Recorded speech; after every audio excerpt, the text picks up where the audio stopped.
로버트 폴검이라는 목사님이 계십니다. 이 목사님이 여러 가지 책을 많이 쓰셨는데 어느 날 주유소에 들려서 기름을 넣고 가시려다가 차에 앞유리를 보니까 먼지도 많아서 이거 좀 닦고 가야겠다 해서 먼지를 닦고 출발을 하셨습니다. 먼지를 닦는 일은 얼마 걸리지 않아서 한 10여 초 정도밖에 걸리지 않았습니다. 그런데 얼마 가지 않아서 그의 길 반대편에 트럭이 중앙선을 침범하고 넘어오는 그런 사고가 발생했습니다. 비록 아무 사고는 나지 않고 아무 희생은 없었지만 만약에 로버트 폴검 목사님이 조금만 더 빨리 일찍 출발했더라면 그 사고의 희생자가 되었을 것이라고 기록한 그런 글을 본 적이 있습니다. 사람들은 다 빨리 가려고 합니다. 그래서 빨리 목적지에 도착하고 싶어서 노란불 되면은 빨리 지나가려고 그러고요. 그리고 내가 빨리 도착할 수 있도록 도와줄 사람이 어디 있는가? 내가 빨리 갈 수 있도록 도와주는 방법은 무엇인가? 그래서 최선의 방법을 강구해서 어떻게 하든지 목적지에 빨리 도착하려고 합니다. 그런데 반드시 빨리 간다고 해서 그것이 최선은 아닙니다. 조금 늦게 갔다면은 피할 수 있었을 텐데 빨리 갔기 때문에 당하는 그런 일들도 있기 때문입니다. 로버트 폴검 목사님도 유리창을 닦느라 약 한 15초 정도를 늦게 출발했기 때문에 자기가 당할 수밖에 없었던 큰 사고를 피할 수가 있었던 것입니다. 오늘 성경 말씀 보니까 예수님께 어떤 사람들이 자기 아이들을 데리고 와서 예수님이 만져주시기를 원했다고 하였습니다.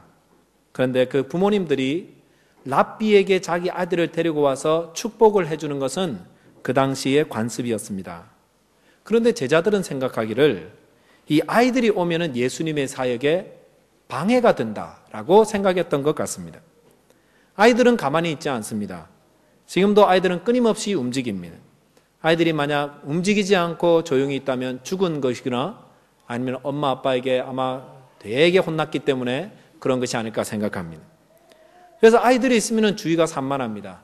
지금도 예배 드릴 때 막 노래를 부릅니다. 그리고 가만히 있지 않죠.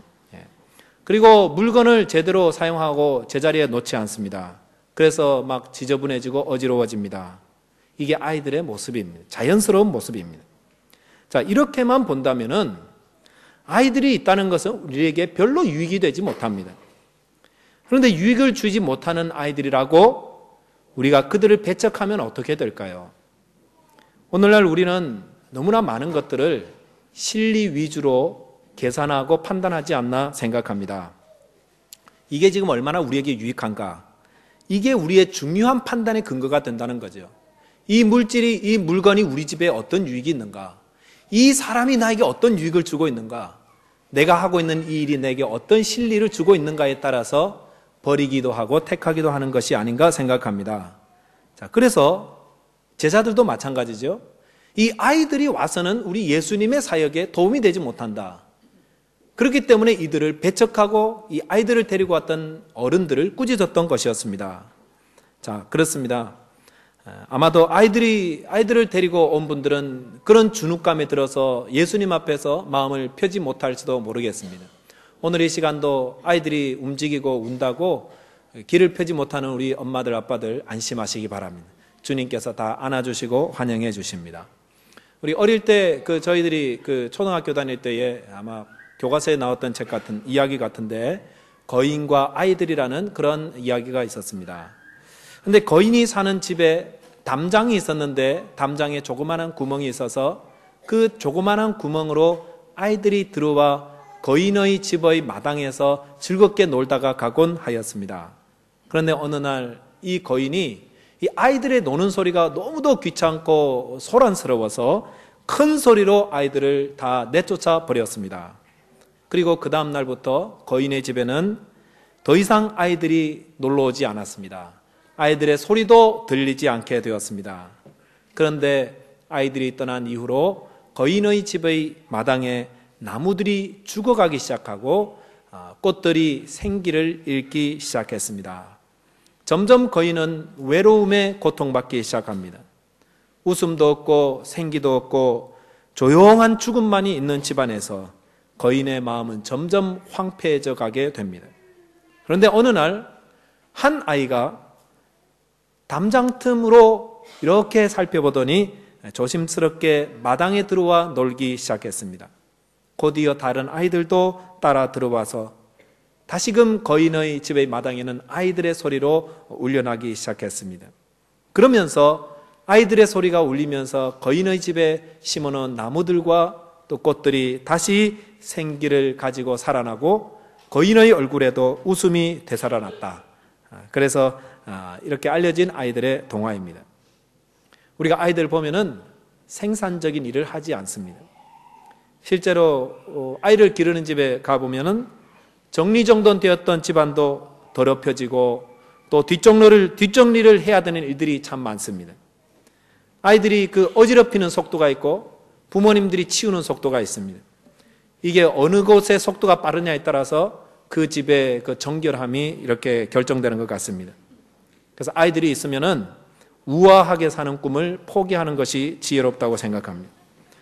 아이들과 함께 있으면 시간에 맞춰서 제대로 갈 수 있는 것도 포기하셔야 됩니다.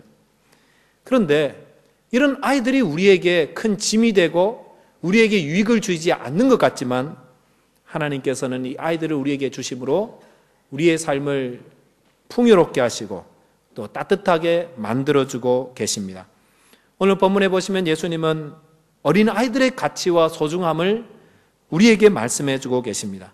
오늘 보면 16절에 보시면 예수님 이렇게 말씀하시죠. 어린 아이들이 내게 오는 것을 용납하고 금하지 말라. 하나님의 나라가 이런 자의 것이니라 말씀하였습니다. 하나님의 나라는 어린 아이 같은 자의 것이라고 주님이 말씀하셨습니다. 우리가 여기서 중요한 교훈 두 가지를 살펴볼 수가 있습니다. 첫째는 어린 아이 때에 마음이 때묻기 전에 하나님의 나라에 대해서 가르쳐야 된다는 것이고, 두 번째는 우리의 마음을 어린 아이처럼 회복해야 한다는 것입니다. 먼저 아이 때에 하나님의 나라에 대해서 우리가 바르게 가르쳐야 합니다. 어린아이 때 가르치는 것은 일생의 신앙을 좌우합니다. 아이 때는 우리 부모님과 선생님이 가르치는 그대로 다 받아들입니다. 이게 틀렸는지 맞는지 이런 거 상관하지 않고 그대로 다 이렇게 꿀꺽 삼키는 것 같습니다. 하나님이 계신다? 이러면 그대로 다 믿습니다. 그러므로 우리가 아이들 앞에서 가장 중요한 것은 무엇이냐면은 확신 있게 가르치는 것이라고 생각합니다. 하나님이 계실 수도 있고 없을 수도 있거든. 이게 신학적인 문제라서 내가 뭐라고 말을 못 해주겠네. 이러한 사람은 얼마나 어리석은 모습입니까? 아이 때는 가르치는 대로 받아들입니다. 그래서 확신 있게 가르치면 확신 있게 받아들이고 미지근하게 가르치면 또 미지근하게 받아들이라는 것입니다. 그러므로 아이 때는 바른 신앙, 순수한 복음을 가르쳐야 됩니다. 하나님이 너희를 사랑하신다. 그리고 하나님이 너희와 함께 가신다. 하나님이 너희를 지켜주고 계신다. 이것을 그대로 받아들이면 어떻게 될까요? 어릴 때부터 담대한 신앙인으로 자라게 되는 것입니다. 그렇게 담대하게 신앙이 자라면은 점점 자라서 어떤 역경과 고난이 올지라도 넉넉히 이겨나가고 당황하지 않고 이 모든 것들을 신앙 안에서 여유롭게 지혜롭게 잘 풀어나갈 수가 있는 것입니다. 요즘 우리 아이들 보면은 참 영양 상태가 좋습니다. 엄마들이 누가 치즈를 들고 다니면서 입에 꾹꾹 찔러 넣는